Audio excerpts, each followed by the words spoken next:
Hello my Dark Souls brothers and sisters. Now, I would ask, are you ready for another installment of Loading Your Dice for Victory? But I already know the answer because you're here and you're watching the video, so obviously you want to watch it. And as you can see there, I'm bumping up my stats there, and you will know why soon enough. I had to bump my dexterity up there to 10 because the cleric is a pussy and doesn't have 10 dexterity and strength, but does have the 14 faith requirement for this weapon if you can guess it before going through this video and cheating. Well, I salute you, sir. And if you are actually running a faith character and actually intend to keep your character faith, do not fuck with this kid. And just leave Patris alone. You're in his covenant. Be a nice guy, even though he's a dick later in the game.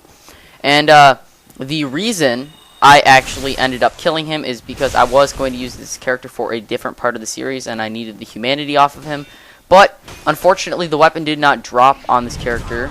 Guess what? If maybe you can guess what the weapon is. So I just actually decided to ignore it and not do that. Now, the thing about that video is I think I'm going to remake it because I did not show the stats at the end of the video that I was previously mentioning. I actually did a run of it. There are no stats at the end, so either I'm going to redo it, or I'm just going to find a screenshot of the stats and throw it in at the end, and then you guys can all be happy and shit, you know.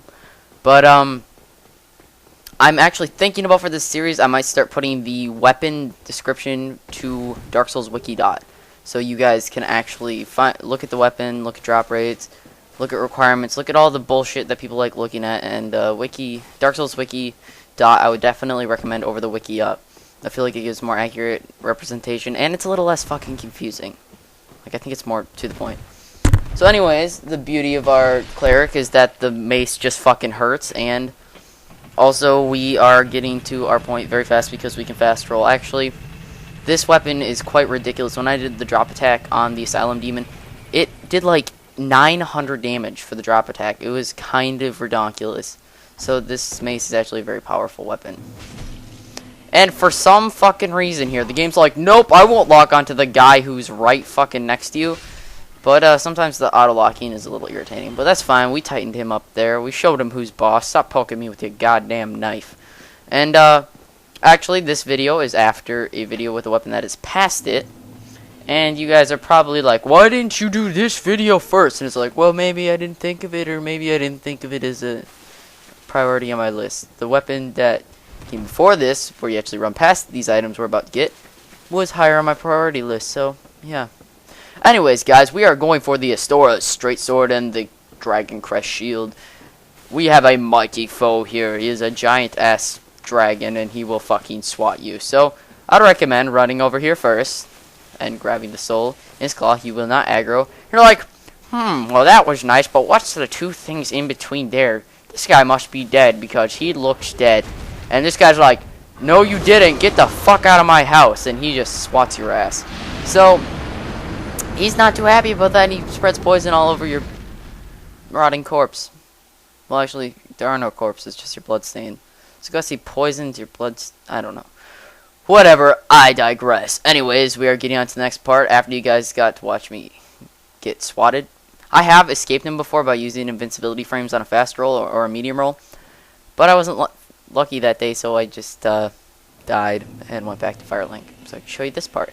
So guys, we are going to check out these stats here. We're back, and there's the crestfallen douche. Yes, I call him that because he's just not very helpful, and he's a big mopey douchebag.